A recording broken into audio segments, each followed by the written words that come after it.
July 28, Blood Moon. Nung di umano, may nangyaring kakatwa sa barangay Kauswagan sa Cagayan de Oro. Alas 9 ng gabi nung may narinig si Joel sa kanyang manukan. Meron akong narinig na kakaibang tunog. Grabe yung amoy, parang kumain siya ng maraming kamote. Pagsilip niya raw sa labas, wala naman siyang nakita. Pero bandang 1:00 ng madaling araw, nagising siya sa walang tigil na mga tahol. Maingay yung aso kasi kakaiba yung tunog na naririnig nila. Wala na akong naririnig na ibang huni. Kinaumagahan, laking gulat na lang daw niya sa tumambad sa kanya. 21 sa mga alaga niyang manok patay. 21 na manok ang namatay. Pero kahit isang patak ng dugo, wala raw bakas. Yung balibo nila wala na sa liig tsaka dito. Hindi raw naniniwala si Joel na aso ang may kagagawan nito. Hindi aso talaga. Vegetarian aso namin eh. Masyadong maarte yan. Dinala namin sigbin. Ang sigbin, kinatatakutang bahagi ng ating alamat. Nahahawig daw sa kambing na walang sungay. Ang tenga, sinlaki ng palad ng tao.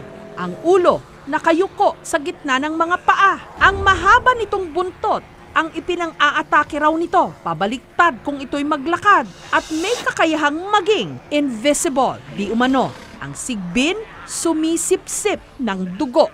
Mostly, yung sigbin ay nakikita sa mga forest. Kaya yung sigbin ay masasabi namin totoo talaga.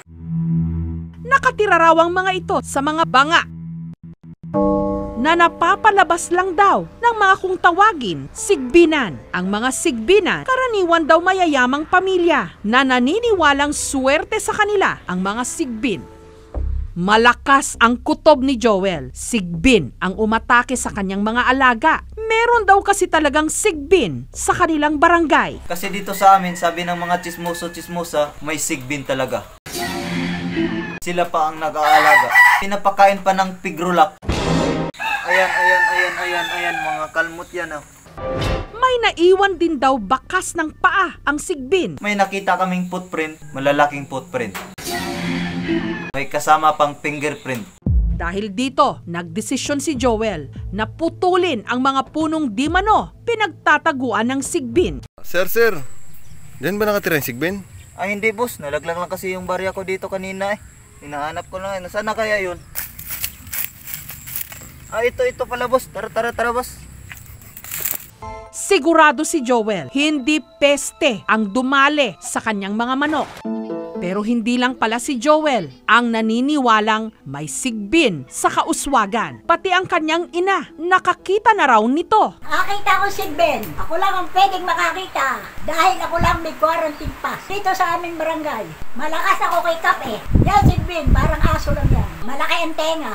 Isa naisip ko, marami siyang nasasayang na kutumba. Kasi laki ng tenga niya. Pagtingin ko, hindi talaga siya aso. Isa siyang sigbin. Mula noon, naging mas maingat na raw ang pamilya ni Josefina at ang kanilang panangga sa sigbin, bawang. Nagtanong kami sa iba pang mga tiga-barangay Kauswagan kung alam din ba nila ang kwento tungkol sa sigbin. Naniniwala sila na kumain daw ng manok yung sigbin. Pero sa totoo lang, hinako ko yung isa. Wala kasi kaming ulam eh. Kaya hindi kami nakatanggap ng sap. Meron daw nag-aalaga ng sigbin dito ah. Kapitbahay lang namin, palagi nanghihingi ng kanin lamig. Hanggang may nagbanggit sa aming team na meron daw isang lumang bahay kung saan di umano nakatira ito. Ang may-ari daw ng bahay na yon ang siya ring may alaga ng sigbin. Ang natitirang miyembro na lang ng pamilyang ito, si Simon, hindi niya tunay na pangalan. Pumayag siyang magpa-interview sa kondisyong hindi pakikita ang kanyang mukha. Laking gulat ng aming team sa kanyang inamin. Sabi ng papa ko, meron daw siyang sigbin. Malaki daw yon, mataas, at minsan, pinapainom pa siya ng Red Horse. Bata pa lang daw si Simon, may alaga ng sigbin ng kanyang ama at nagpapakita lang daw ito sa tuwing may binibigkas ang kanyang ama na nakasulat sa libreto o yung maliit na libro. Pero nung namatay daw ang kanyang ama noong 1960s, hindi na raw nagpakita pa ang Sigbin. Ang libreto raw kasi na binabasa para ito'y lumabas, di umano nilunok ng kanyang ama.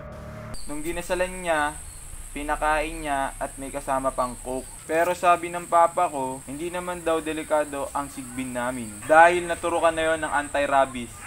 Gayunman, kahit kailan daw, hindi pa nakikita ni Simon ang sigbin. Ang natatandaan lang daw niya, ayon sa mga sabi-sabi, mukha itong aso at ang ipinapakain daw rito, manok. Manok lang talaga ang pinapakain namin, tsaka manok na galing sa Jollibee. Pag di galing sa Jollibee, nagwawala. Pero pag Jollibee lang at walang gravy, naku, kakagating ka sa puwet. Sa katunayan lang, hindi naman talaga kami masamang tao. Ayon naman kay Kapitan Pedro Balite, hindi na raw bago ang mga kwento ng kababalaghan sa kanilang barangay. Sa katunayan lang, wala naman kami pala sa sigbin na yan. Wala naman kami manok na pang sabong. Basta ang ginagawa lang namin, pinapaigpitan na lang namin ng mga tanod.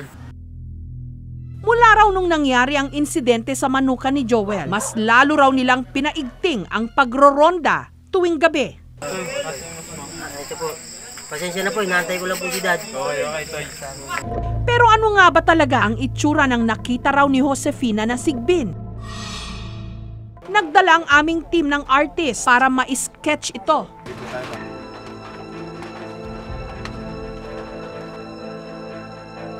Parang malaking aso na may mga malalaking tenga.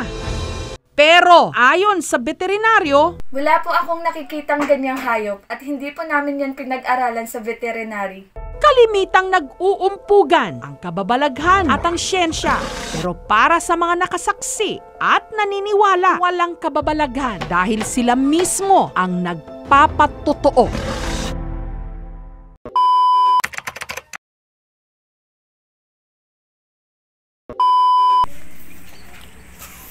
Yo! Yo!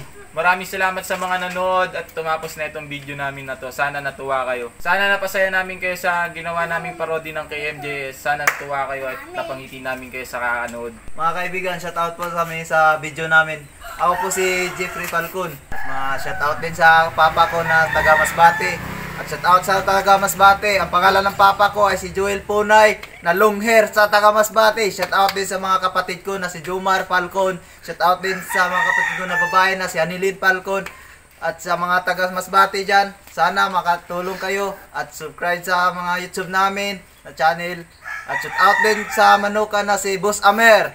At shoutout sa mga taga Kurba. Shoutout din sa mga nasa Kubo.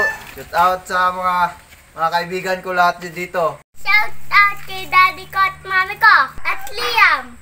Yo, shoutout nga pala sa mga nakainom ko dyan kagabi. Shoutout sa ating tagagawa at editor ng ating vlog na ito. Sana nagustuhan nyo lang ang aming video na ito and then paki-subscribe na lang po ang YouTube channel namin ngayon. At abangan nyo na lang po ang susunod na episode sa pagyaman ng aking tropa. Eto po. At dito.